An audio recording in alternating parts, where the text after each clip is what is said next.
Bozza, he's on straight away. How good? Just see if there's more people coming on first.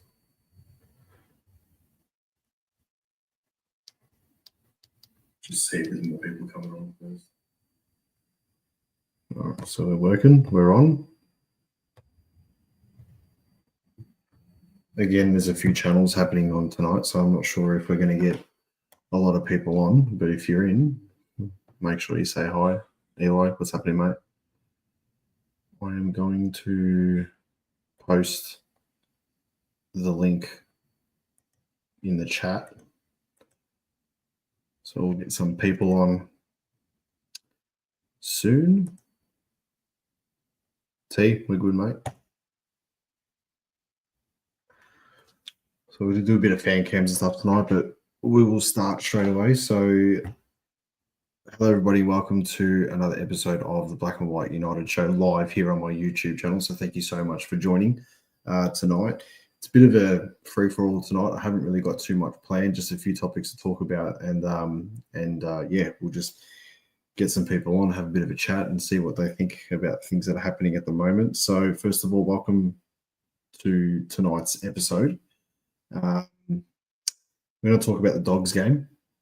I want to get people's opinions on the Dogs game. Particularly, I do want to have a quick touch on the umpiring from a realistic point of view, not just a Collingwood bias point of view, but also talk about bye week and how we usually respond from the bye week in recent history. And we've got two, and we've already got one now, which I'm glad that we're getting out the way.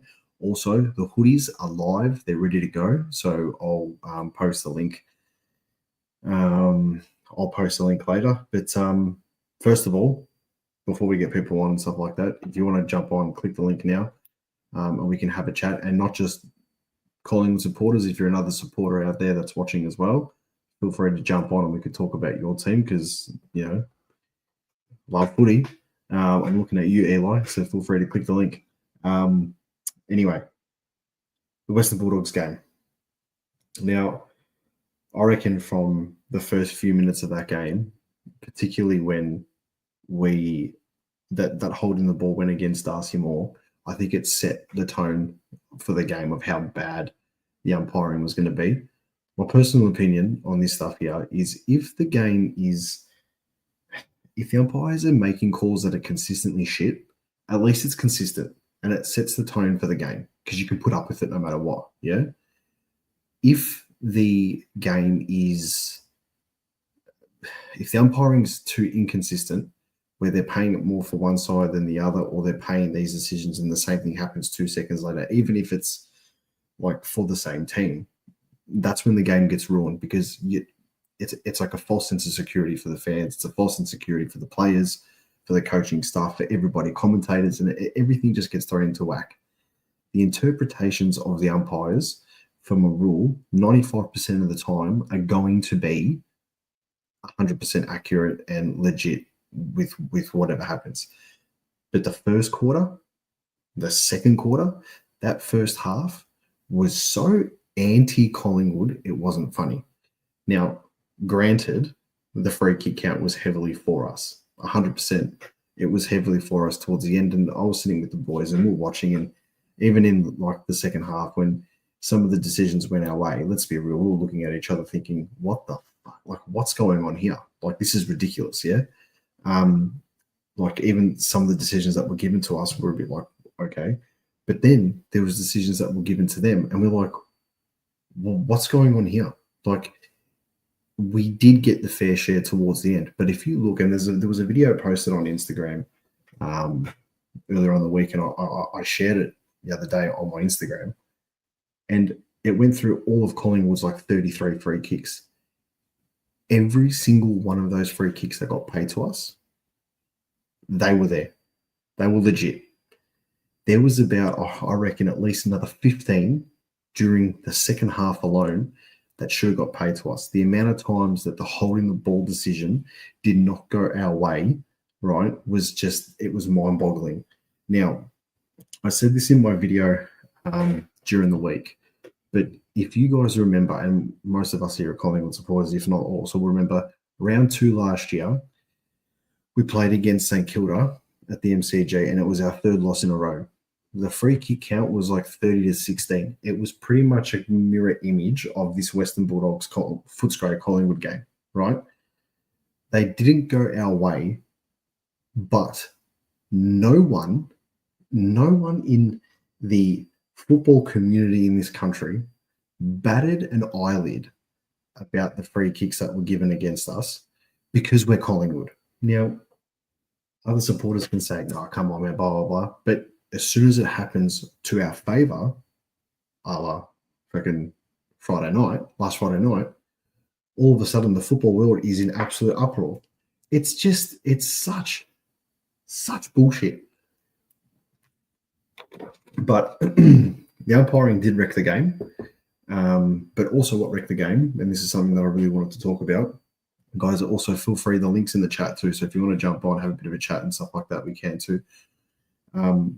But I just don't understand how we have players that are like getting paid almost $1 million a year that can't kick a goal 35 meters out directly in front. The only one I'd given okay, maybe not, was Jordan De Goey, only because he was on a slight angle, but he should be kicking those no matter what. Jamie Elliott, even Bobby Hill at times, Dan McStay, directly in front of goal. If McStay kicked that one where he marked like out in front, if he kicks that goal, we're up by almost 20 points. There's no Western Bulldogs comeback, right? Liberatore doesn't kick that goal. Sidebottom then doesn't miss that mark in the centre square, which results in their goal. Granted, Sidebottom's last 5 minutes after he dropped that mark were 4.5 minutes were unbelievable, and he kicked the sealer, which is great. But we just put ourselves under so much pressure, so much unnecessary pressure, which is just crap. So anybody who wants to have a chat, jump on. Chris, I know like you got heaps to say. Jump on. Steve-O, get on. Sean's on now. I'll get him on in a second. The link's in there. Eli, if you're still in there, you went to the North Melbourne game. Join in, because I really like to talk about North as well. If we get a chance, there's not much happening this week, obviously, with Collingwood having a bye, so we can talk a bit about anything. It doesn't have to be just particularly about Collingwood. But I will just answer this question from Peter, and then I'll get Sean on. How many times were Bulldog players tackled when our pressure rating was over 200 that incorrectly disposed of the ball, yet no free kicks? I reckon in one play, I counted about 4. In one play, there was 4 tackles and no one got a thing for holding the ball. I think it might have been in the third quarter, which is ridiculous. But I'll get Sean on. Hey. How you going? Yeah, doing all yourself? Yeah, not too bad. What did you think of the game on Friday night? It was just one of those games that we always had a job to do. Originally going in, I sort of thought that we should have used it as a bit of a statement game. We should have probably won by about 40 plus. Yeah. But then as it all played out and the result was the result, I'm sort of I don't know if I'm happy. Well, I'm happy that we won, but I'm more understanding of why we played the way that we played. Because even though they are professional athletes and things like that, and I can't remember if it was 12 or 13 days, but we basically had 3 games and it was either 12 or 13, but I think it's 12 actually. So yeah, 3 games in 12 days. When you're starting off the season, match fitness is something completely entirely different when it comes to, doing preseason and things like that. And yes, you get your fitness up, but match fitness is actually something it's like if anyone's played any sports and stuff and you train during the week, training in an actual match sim itself and all that can all be great, but the best practice you can get is actually when you're actually in the game itself, because you're actually getting the experience, you're actually getting the pure pressure and the moment. Obviously, the crowd's going to be there as well too. So I think early on in the season, it's just more about getting familiar with everything going on and having that can take a few weeks, because I know Seedsman a couple of years ago he was a big component of. It takes players. I think he said it was 6 weeks. Just from his personal experience, it took him 6 weeks before he felt comfortable at the level. So, anything that's within the first half of the year, I think it's just we just got to look at it as just banking the wins, no matter how we win. And then once we get past, like, I don't know, whatever it is, the mid-season draft, once that happens and then we go into the second half of the year, I think that's when we sort of go, okay, now we've got to start to look at the form. Because as long as we're winning, I don't necessarily think the form matters too much. Because the form will come into it in the back half of the year and, you want to be primed and ready to go when finals start. So if you're playing terrible like we pretty much did on, Friday night, at the end of the day, we got the win, and that's exactly what we wanted. Yeah, so do you think the buy, though, is coming at... Because I think now with this buy coming early, I feel as if it might be coming at the wrong time. But then again, you're saying that, we've had 3 games in 12 days. Maybe it's not. Maybe they just have that quick refresh. Yeah, and they look so... Yeah, no, they definitely look very lethargic. When you actually watch the replay and stuff and you see how they're moving, and again, people can say it's professional sport, we just need to get over it. I mean, we won in the end, so we're obviously better than the opposition, but as much as it can be an excuse, it can also be a reason at the same time. So, and then when you have guys like Pennebury and, all the older guys, like everyone knows all the names, like, we also got to acknowledge that AFL in a season in itself is a marathon. So to treat it like it is a sprint, it's just not. It wouldn't be a viable plan. So, and that's why if you look at over the years, there's always a couple of teams, like 1 or 2 teams that sit, somewhere in the top 4, top 6, somewhere around there. Then come the end of the season, where are they? They're somewhere near the bottom 6 or the bottom 8. So. I think, we just got to look at it in the sense of first half, bank the wins. We got the win. Yes, it would have been nice, especially when they had a weak inside. And, I probably would say that, like, if Dogs had their full team in with Bont and Treloar and all of these guys, there was probably a chance where we probably could have lost it. So that's what I was thinking. I was saying to some of the boys, like, if they had their full side in and they got us still again at that time, and we played the way that we played, we wouldn't have won that game, I don't think, if they had their full side.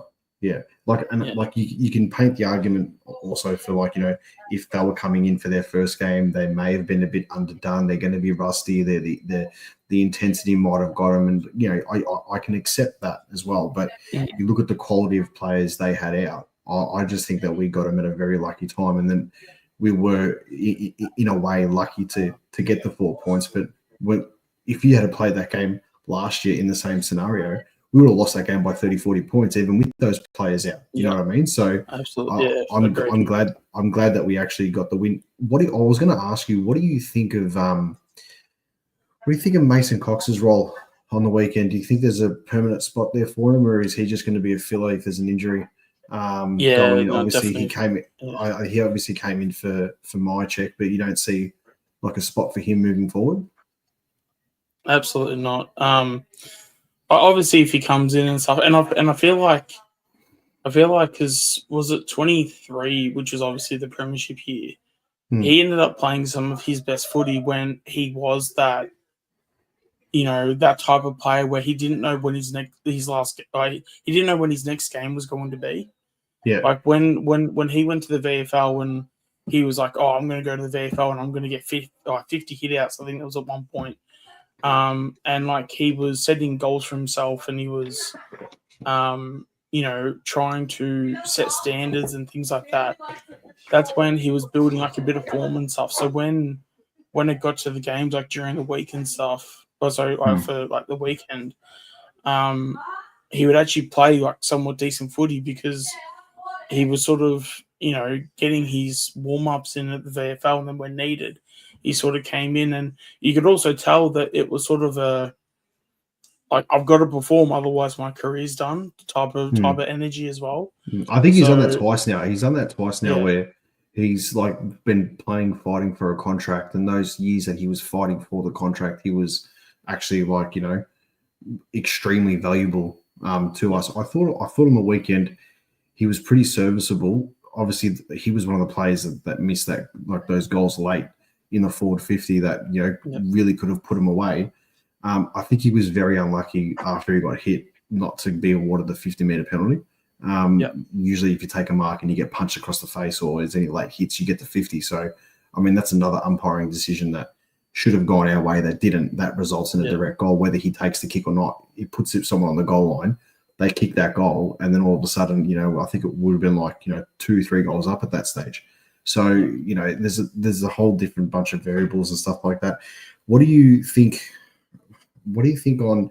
I've got a few people coming in now, so I'll keep this one short and sweet. But Frampton or Dean, who takes Reek's spot? Because I'm of the same opinion. I was on the VFL Rewind program last night on radio, and they asked me, who's going to, who do you think will take the spot? And I said Frampton simply because of the experience, and you sort of have to have someone, reliable that's there, ready to go. Charlie Dean, obviously, his ball use on the weekend in the VFL wasn't that bad, but he actually had a pretty decent game. I think he got like 18 touches or something like that, and he did all right, and we won. They actually, so one of the tweets I actually had was, if you look at their stats, they had the exact same stats. Yeah, okay. So same marks, same tackles, same disposals. I still thought Dean was a little bit more better with the ball use, if that makes sense. Yeah, so in terms of like disposal efficiency. Yeah. I'm definitely a Frampton fan, or I don't know if you want to call it that, but of the two, I'd rather go Frampton just purely off the back of when it comes to, because if you put Frampton in there, he's that big brute. You can just put a full back. So when you do that then takes more out of the full back role and can put him centre back. Yeah. So that can theoretically make Darcy the second tall. And whether if we go Howe as the third tall or whoever, I think it takes a little bit of the stress off of Darcy. Probably gets him a bit more on the athletic forward, which he's probably more suited to from a matchup point of view. And then if Frampton can do his thing, even though he can be like athletic himself. I will touch on Cochrane as well too, because he was actually pretty good as well. But yeah, Frampton, for him to line up on Harry Mackay, that's a far better matchup. And then you can have a more on a Kerno, or you could even throw him on a Jack Silvani, and then have more sort of go in between playing loose and playing on a man when it comes to Silvani as well. So sometimes I do like to do that. That'll all come down to Carlton's matchup if they're going to put Silvani up forward, because he's probably their best forward at the moment, but then they'll probably need to go down back. So he'll be a pretty decent swingman. I'm going to leave it there because I've got a couple of people waiting in now, but thank you so much for joining in. Keep the stuff in the chat happening, and we'll see what happens after this bye week against Carlton. So, but I think the bye week has come at a good time. Yeah, absolutely. No, the boys were very lethargic, and you could just tell as they were like moving across the ground, they just weren't moving the way that they were in round 0 and round 1. And round 0 is a bit of that wasn't even that great, but I think the ground had a lot to do with that. But you could just tell that, especially the Port game, you could just, obviously we obviously won by 91 points, and there was a reason for that, but it's also, again, early in the season, trying to gain fitness, trying to gain momentum and consistency. You're not going to have that early on. So it's all the teams in the AFL have to fight for that. And, as I said, like 2-3 years ago, I could have sworn Seedsman tweeted out something similar where he said, as a player, it takes 6 weeks for you to, feel like that you're comfortable at the – in terms of performance, obviously when you're comfortable in your own talents, but to be comfortable, like on the field game day, all players, it takes them about 6 weeks, and obviously depending on talent, you can sort of give or take. So I reckon as long as we just bank the wins, give the team a bit of time to to basically have the group together and play each week, the consistency will come eventually. And as long as we're not losing games, there's no damage done. So Just make sure we get the win. Doesn't matter if it's 1 point or 91 points against Port.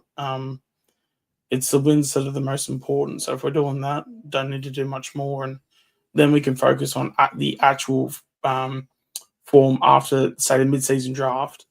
And then once we get to finals, hopefully we're in some pretty solid form. I think we've got a really good period coming up after the Geelong game of games there, which we can win if we can bank as many as we can now, and especially with this break in the middle there. Let's say we drop, because who have we got now? We've got Carlton, then we've got Sydney, and we've got Brisbane.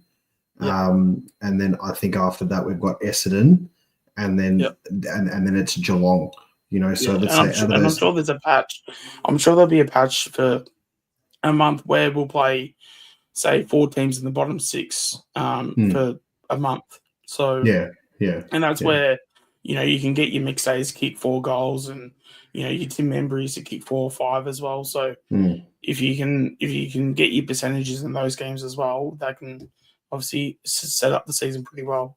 That's it. So, all right, no worries, mate. Thank you so much for coming on. We'll chat soon, but we'll see how we go. At least we're not going to lose this bye week, which is great.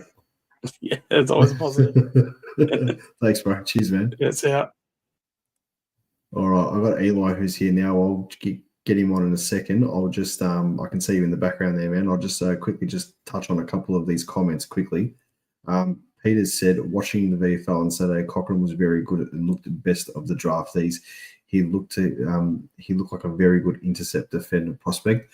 I'm not going to lie, that excites me a lot, like to say that about Cochrane, because I think a lot of the focus so much has been on the draftees, has been on Hayes and West, and particularly more with West being that sort of big forward sort of type. But I mean, some of the guys, the VFL guys, were saying that the commentators were saying that he's ready-made at the moment for AFL. So I wouldn't be surprised if all 3 of them got a run this year, depending on how the season goes. But the most important thing with the VFL boys is this could be the season where, in our VFL team, we might actually make finals and not finish last or second last, and then be able to push forward and have the VFL guys playing, or the AFL is the guys playing at the same time as the AFL side in the VFL, which means that we're actually, everyone's still playing, and we haven't got guys sitting on the bench waiting, just training, and then coming in and not playing that role 100%. So we've got to get the VFL team going a bit further, but it's good that you're going to have our 3 draftees from last season and playing like that, because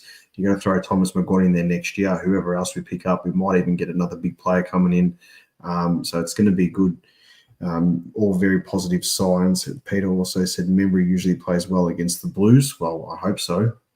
I'll have to have a look at his stats too. And Matty Folan here says Swans and Lions will test. I reckon Sydney and Adelaide will actually be I reckon that's going to be a little bit easier than what people think. I reckon we've got them covered if we can have that momentum coming in. And we played really well. We played really well in Adelaide. Eli, I'm going to get you on right now. Give me a thumbs up if you're ready to go. He's ready to go. All right. Eli, welcome. We have our first ever North Melbourne supporter in the chat. Now, you obviously went to the game, or when was it, on Sunday against the D's? Yep. Hey, everyone. Andreas, thank you, mate. Happy ending, by the way. Small, just side note, thank you for having me on the show. And, great show. Obviously, up-and-coming Pies show. Yes, I'm on the enemy channel. Yeah, but, hey, it is what it is. It's all respect. You're not a Carlton supporter, so it's okay. You don't have to justify yourself. And if I didn't want you on, I would have just clicked remove off the thing. It's fine. Tell me the atmosphere. Go. Yep. Also, one more thing. Also, happy Independence Day as well for your heritage as well. So that's just another thing. But the Greeks. Yes. So what we're gonna, I really want to know with the North Melbourne game. Was there a point when you guys were winning consistently in the third quarter, when you guys started really pulling away from them before the party time in the last quarter? Was there a point where you thought to yourself, hey, we're actually going to win this? Or was that like right at the very end of the game, thinking that they were going to come back? Well, Look, I was in a part of obviously sitting where the cheese squad, where most of us were feeling a little bit anxious because we've had our moments, especially huge example last season.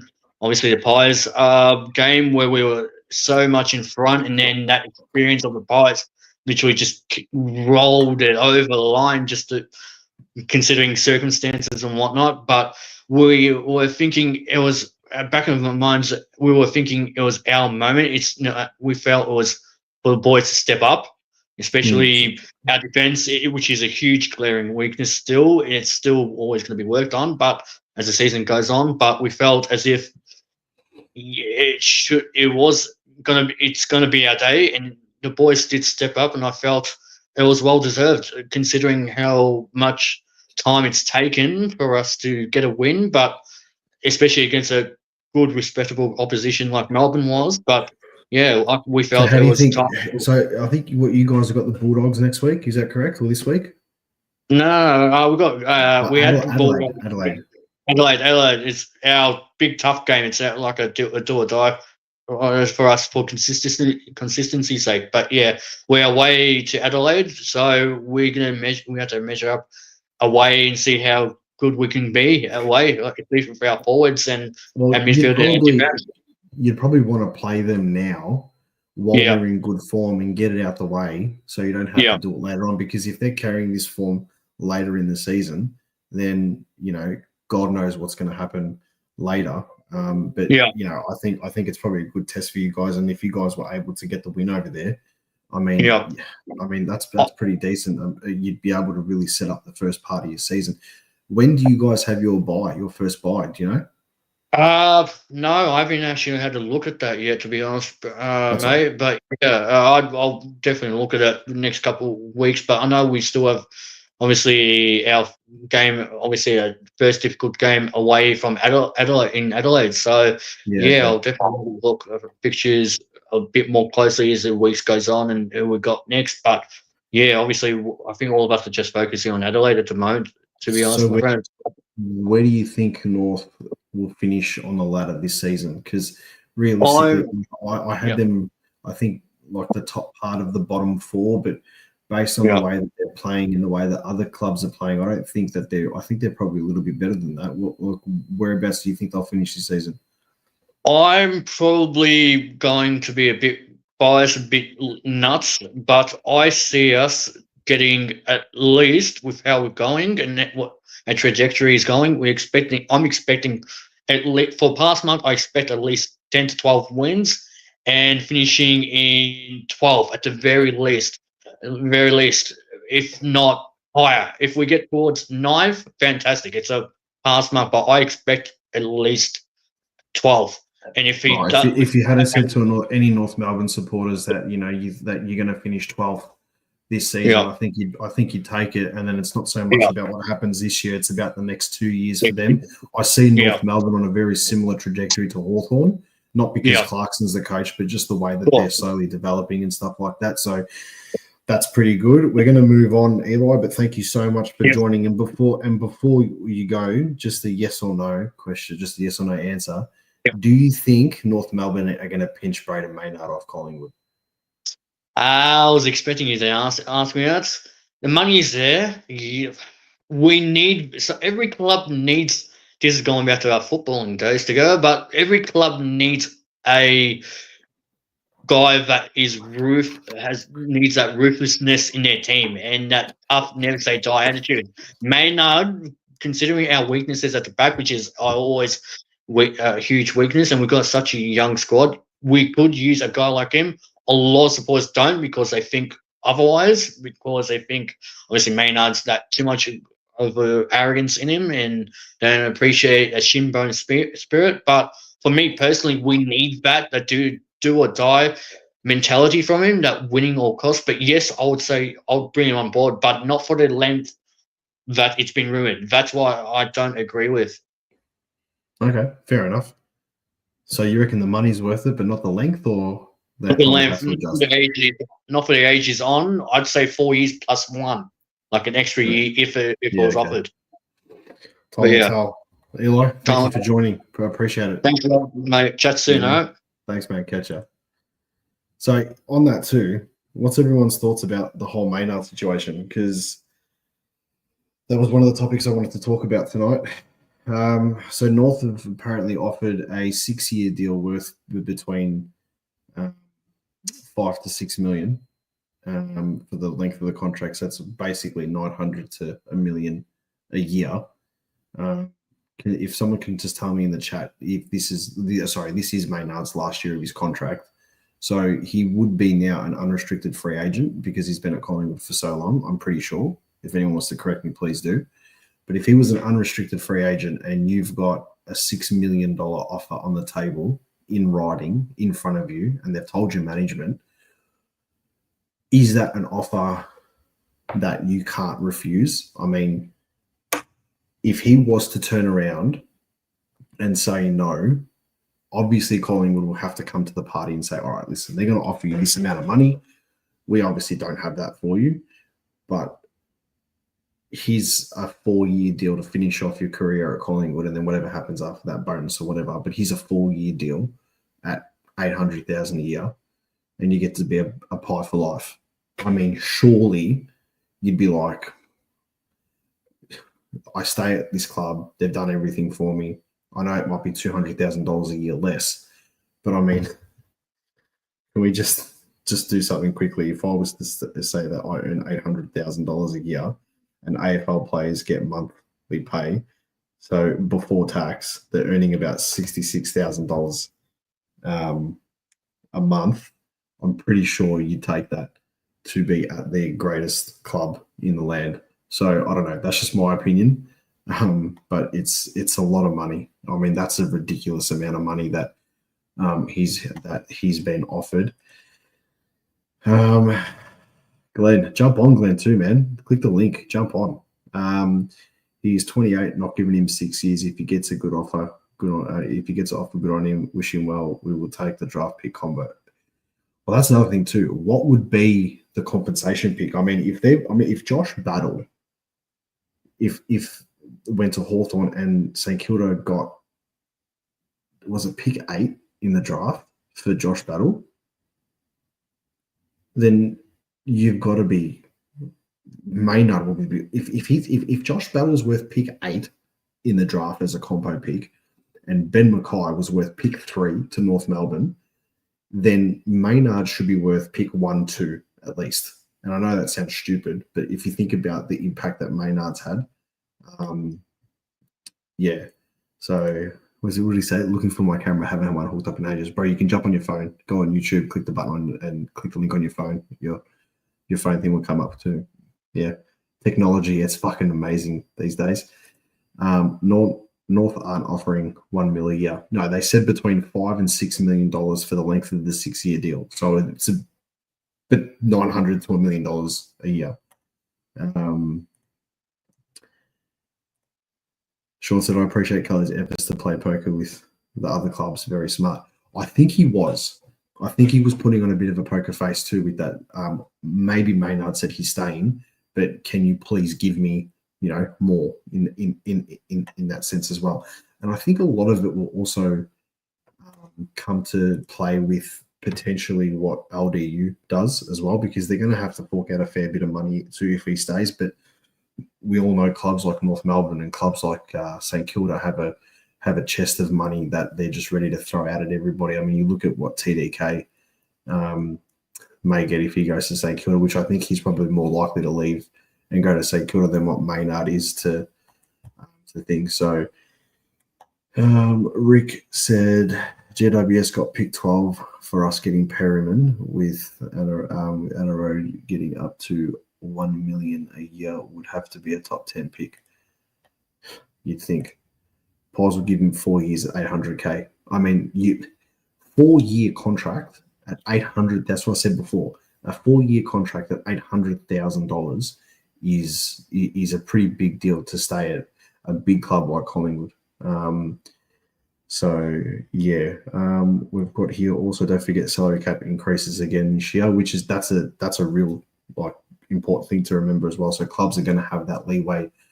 I'd probably rather also to the soft cap getting a bit higher so we can get more external factors into the club. And I think a lot of clubs are thinking along those lines. That interview that Craig McRae did with Damien Barrett a few weeks ago before the season started, he was saying, like, you know, like we need all clubs, especially the big Melbourne clubs, are pushing for more soft cap space so they can bring extra resources in. So, yeah, guys, I've got a really special guest that I'm going to jump on. Tez, give me a thumbs up if you can hear me, mate, and you're ready to go. Thank you very much. We have got Terry from Blue Broad. Mate, how are you? Good. How are you? I just got your message. No, that's all right. I thought I'd message you to see if you wanted to jump on.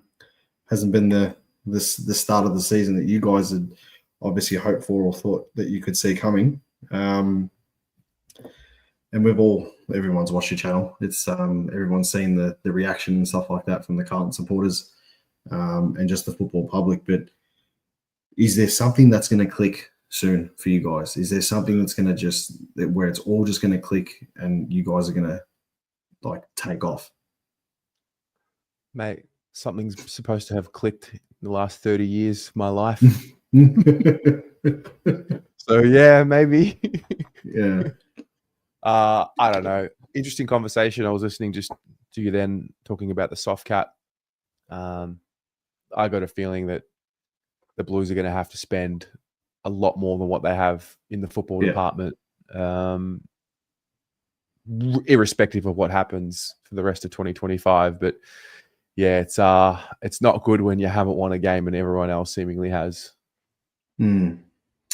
Well, yeah, I mean, we were in that position last season coming off a flag, and I think that was the sort of the saving grace for the first 3 weeks of the season was that you could just watch the replay of the grand final from 6 months before, and it sort of made you feel a bit better. But then when we actually started winning games last season and playing better football, we were playing better than some of the teams in the 8, and we just missed out so many small little things that happened. And I think that if you guys will be able to scalp a win pretty soon.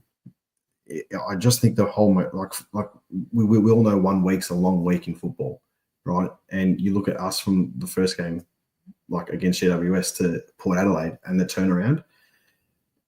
With that being said, the Richmond game was obviously a disaster, but the Hawthorn game, I don't think that you guys were probably expecting to have a big result as opposed to the Richmond one. So, I mean, you guys have got the Bulldogs this week, I think, is it? Bulldogs Friday night into Collingwood Thursday night, who are coming off the bye. So, well, I put down a note to talk about how Collingwood plays after the bye weeks, and I'd be interested to see, because I haven't paid too much attention to it. But how does Carlton usually go after they have a bye? I think we've won 2 games in a row after the bye. Pretty sure that's what's happened. So I don't know. It's not terrible. We'll be coming off a 6-day break, but I mean, more importantly, with the Blues, the interesting thing is the fans are sad, as you can probably see if you watch the fan cams. But then there's just this undertone of, okay, blow it up, sack boss, go again. Yeah.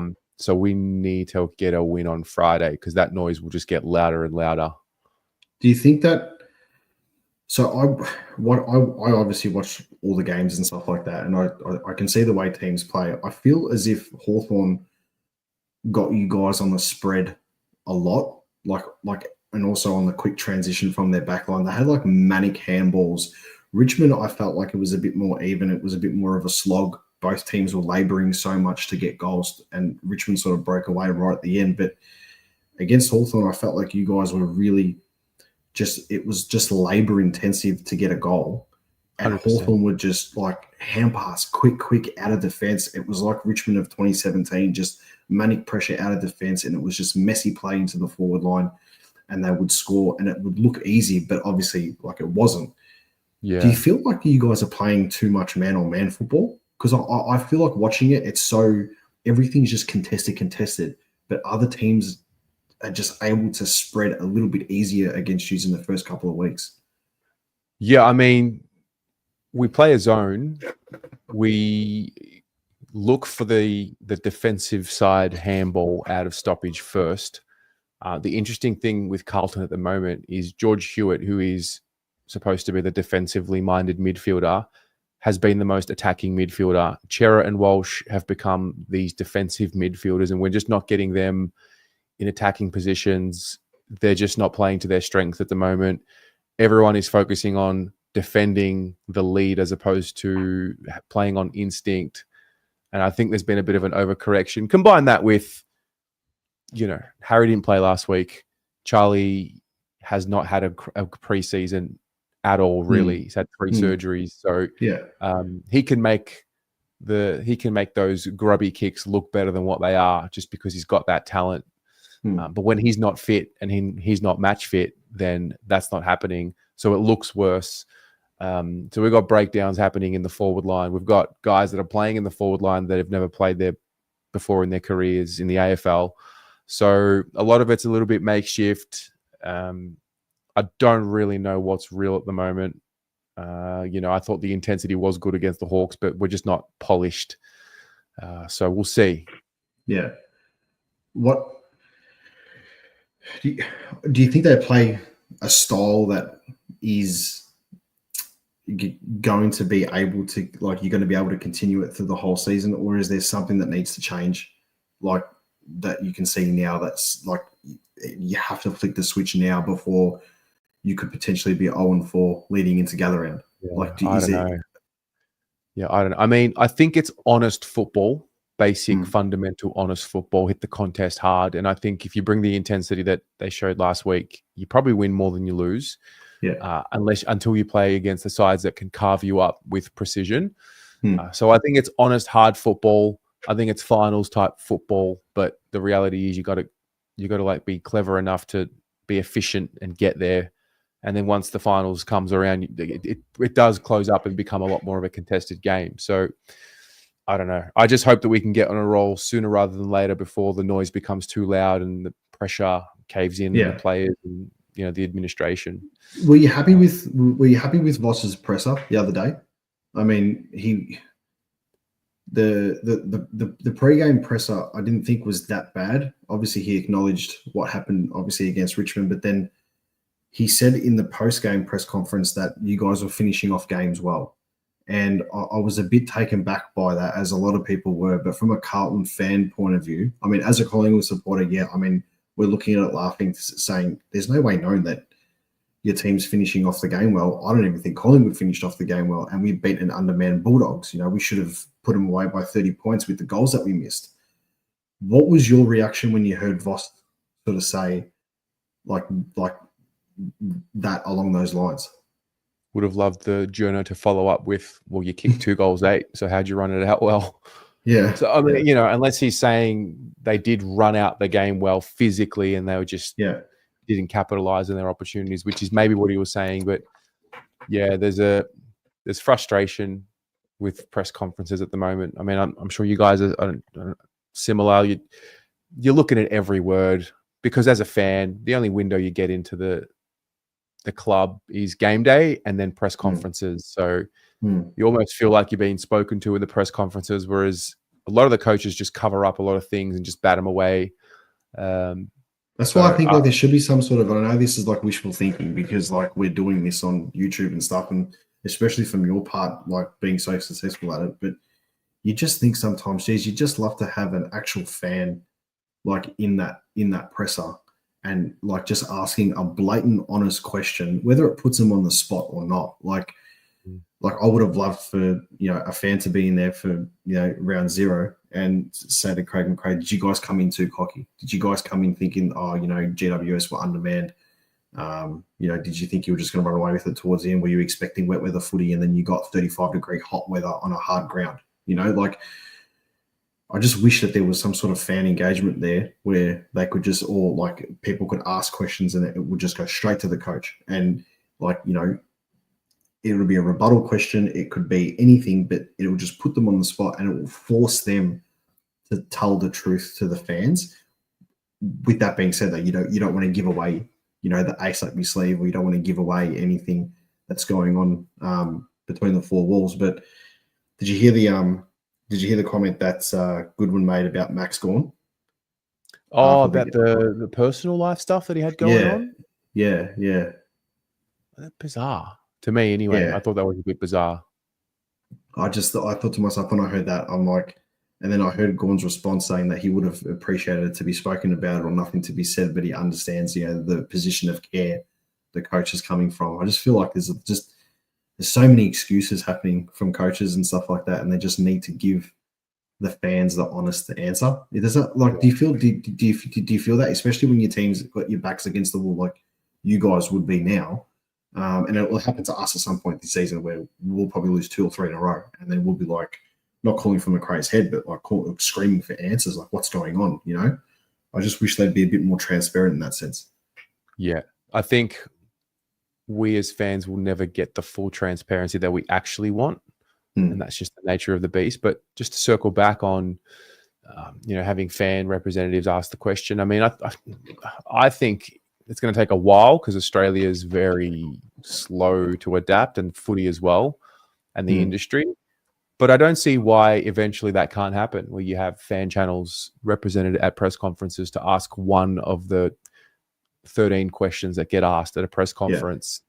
Yeah. We had Paul Sebastiani, who was sort of there in his SEN with his SEN hat on. Yeah. And he went to Vossi's presser last week, and he asked a question which was, he basically said, he mentioned Richmond's and he used the word astronomical. Like, what do you make of Richmond's astronomical number of rebound 50s, and like sort of asked the direct question, but I mean, Vossi just sort of like swerved and he deflected it. I did watch it, and then it was brought on.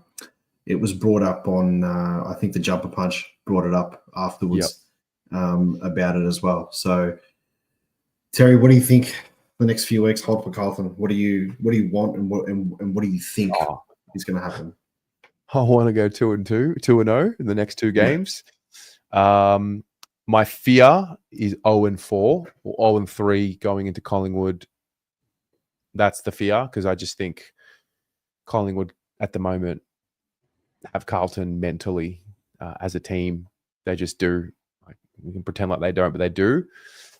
I would like to see. I think we have to get a win this Friday. Otherwise, I think the noise just compounds, and then if it doesn't happen the week after, Collingwood's a very personal match for the fans, and it's a derby. So, it's literally a derby. You've got families that, I'll use a coaching term, within the 4 walls. There's families within the 4 walls that are separated because of these, and it's one of the biggest derby matches in any sport in Australia, and it is personal, and what you've said on that too. It is a personal match, but I feel like it's very much like the Anzac Day game Collingwood's got with Essendon, where it doesn't really matter where both teams are on the ladder. Like, you guys could be last, or we could be last, or I remember back in 2001, we played a game against you, and you guys were still like top 4 team at the start of the season. In the late 90s and early 2000s, and we ended up coming out at the G, and we beat you by 84 points at the start of the season at the G. And I remember, like, I couldn't believe what I was seeing. It was one of the first times I've seen us beat you guys since I was, like, literally, I think since Mick McGuire did his massive run. So, wow.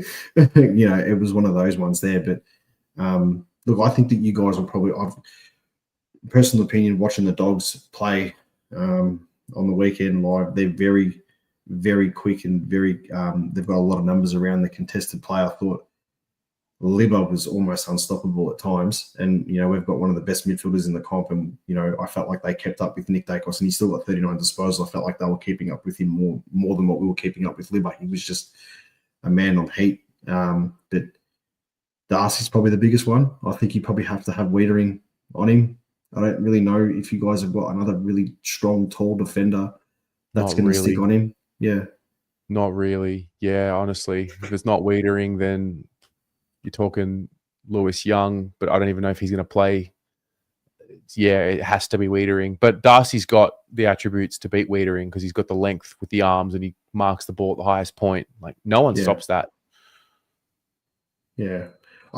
See, from a Collingwood point of view, I just don't understand. Like, I know they put Mason Cox in the team, but for his height, I would have loved to have seen him in the back line and just wear Darcy like a glove, and just compete in the air with him. I know the ground balls would have been not Mason's forte when the ball hits the deck, but in air, that's almost a 50-50 battle because of just the height, you know. And if like Darcy Moore didn't have that for the Bulldogs, which was a bit unfortunate. But Terry, thank you so much for joining tonight. I really appreciate it. It was good to get an insight from a Carlton supporter, and you know, to all the guys that are watching in the chat now, and anybody who rewatches this video, give Terry a follow on Blue Abroad. I know it's a Carlton channel, but it's one of the most level-headed, perspective, realistic fan channels, and it was a bit of an inspo for me to start mine. So thanks for joining. I appreciate it, and I'd love to have you back on towards the end of the season, and we can see where we both placed. I appreciate the invite. See how we go next week, and then we'll think about it. Well, then we'll think about it. No worries. If you win, you'll be like, "Yeah, I'll come back on. I'm for sure. I'll come on next week. I'll send you a message at the game. Don't worry." All right, man. Take care. All the best. Take care. Thanks for joining, bro. Cheers. All right.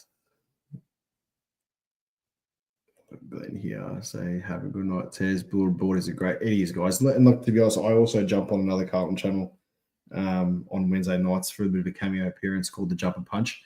There's a guy on there called Magpie Manny. So there's a show on their channel called The Forever Rivals, and it's spelled FOUR, and it's got Carlton, Collingwood, Essendon, Richmond, and it's just a free for all.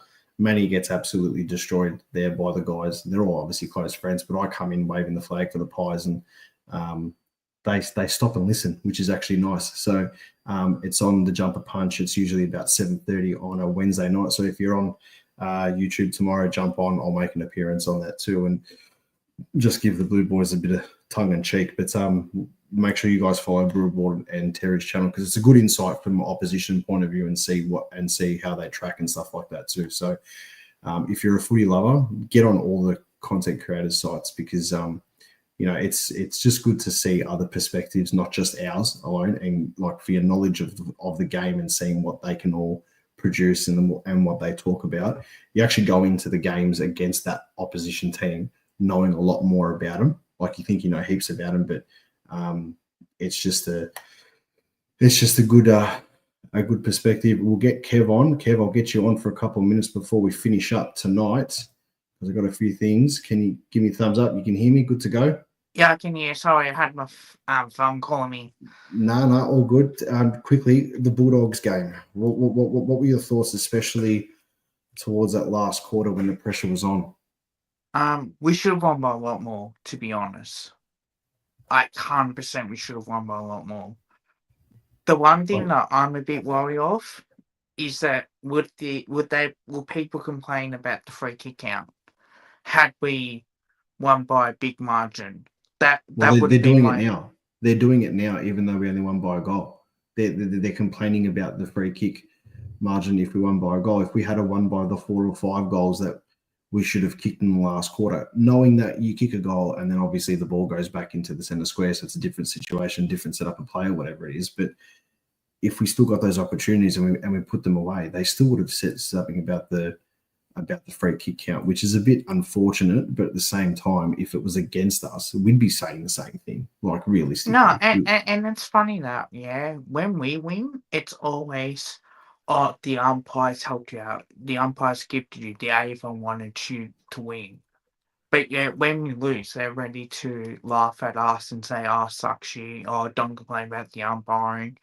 Mate, I can tell you for a fact there was a hole in the ball in that first quarter with Darcy Moore that went against us. That was shocking. That was shocking. I said that. No, I said that at the start of the video. That was one of the first things that I brought up. And, you know, like, I've watched the video, I've watched the replay, I've watched the highlights and stuff like that. Like, the Bulldogs player wasn't holding him, but pretty much had his hand on Darcy Moore's side, right, before the ball even got to Darcy Moore's chest. So the ball's bounced up, he's like sort of picked it up, scooped it up, and then he's tackled straight away, and he's been, he's thrown to the ground. There is absolute zero prior opportunity, and they've paid holding the ball. My problem was right afterwards, there was so many plays where we're tackling 3, 4, 5 tackles, second efforts, third efforts, fourth efforts. The Dogs are throwing the ball, they're trying to kick it, it's missing their foot, and the umpire's calling play on. Yeah, I know. if it's good for I one, know. it's good. If it's good for one, it's good for the other, is it not? Yeah, no, 100% agree. The one thing I will say though, that Nick Dacos one, it should have been paid deliberate. But again, how many times that we've seen players do that, but they don't get pinned for it? And it's like when Dale socketed the ball off the ground, went out of bounds. Technicality off the rule, it's insufficient intent. He didn't try to keep I that don't know. ball I in. don't know if it was a soccer. I think it actually it bounced off and hit his arm as he was running off.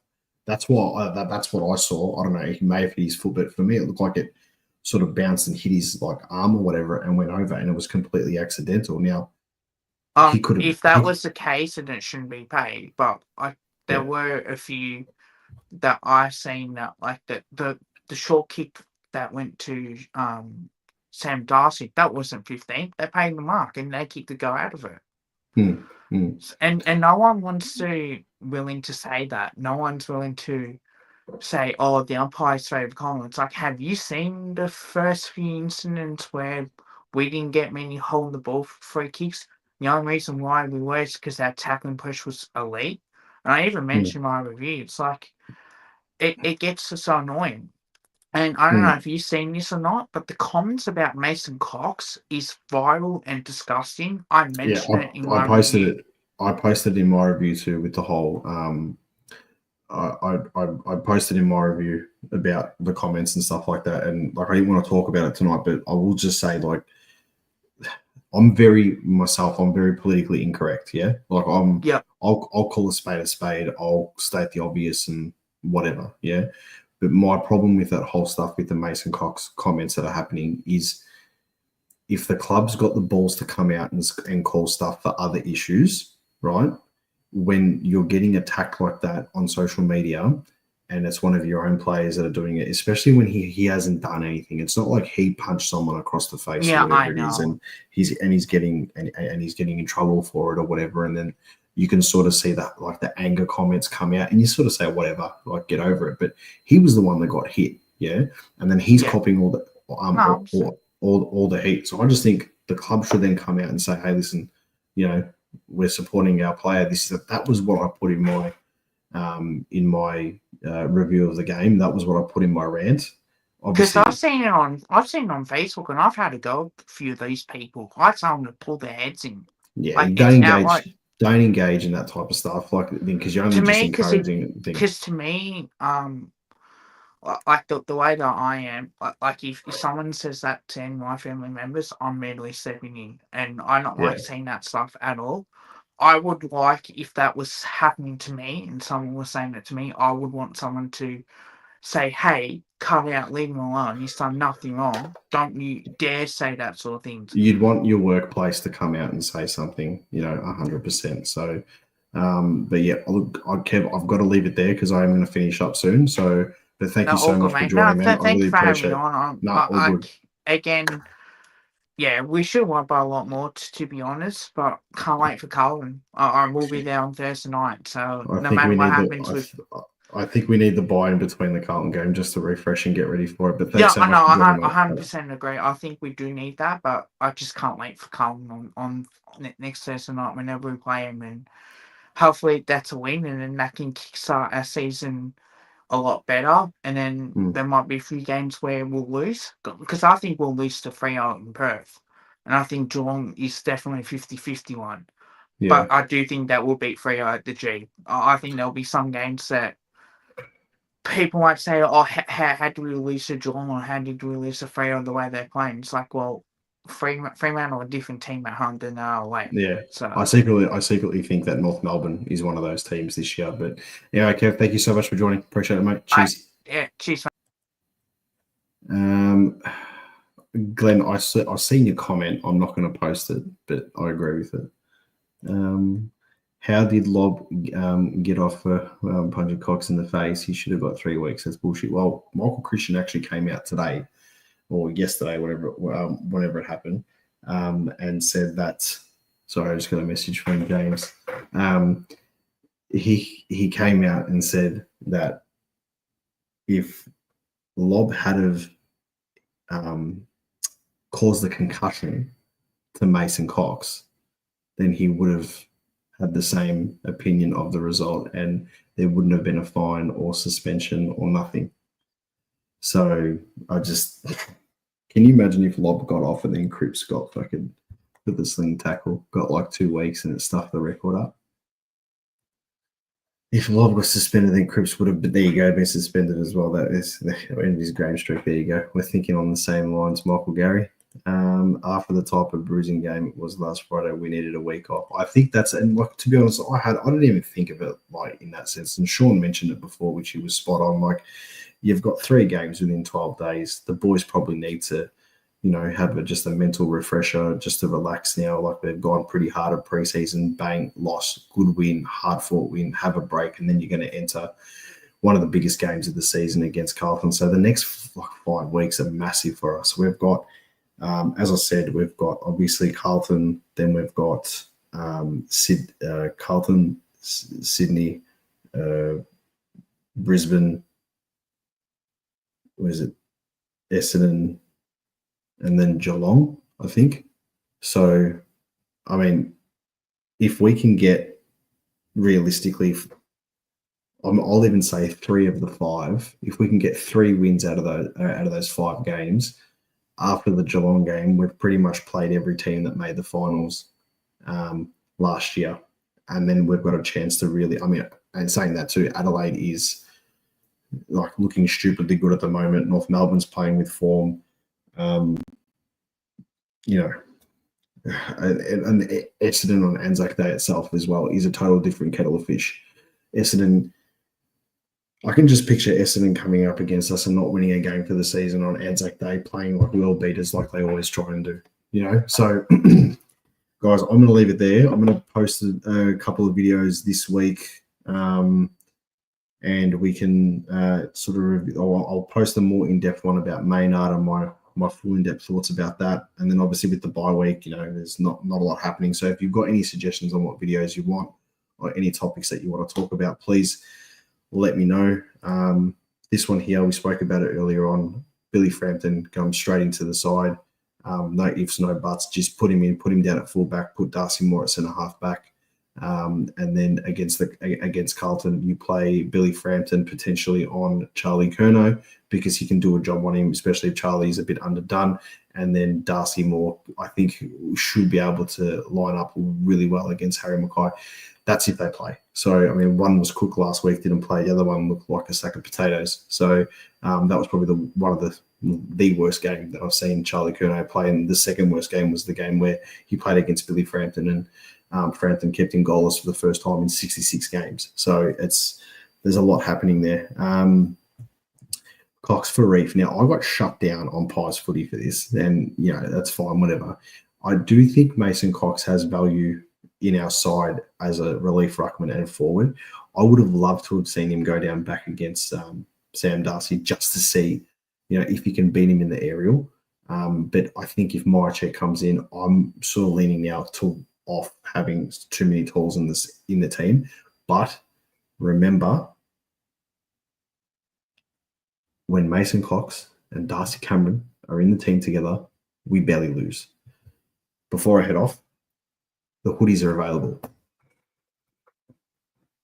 So I've worn it in a few videos. The link's dropped. Get yourself a hoodie. $65 a pop. They come in small, medium, large, and up to 3XL. The link is in my YouTube, so you can click it there. It's from my wife's clothing brand website via Shopify. Click it, get it done. Probably like once they get sorted out, labeled and everything sent off, you have it within 2 weeks. So get yourself a hoodie, support the channel, get a membership. It does support the channel. We're starting to sort of like build up a bit more fan engagement and stuff like that, which is awesome. So support it. We're going to post a lot more, depending on how the hoodies go. Could potentially get hats, t-shirts and stuff, but I'll focus on this more obviously for now. But that will be amazing. Make sure you leave a comment, call it as you see it, and as always, go Pies.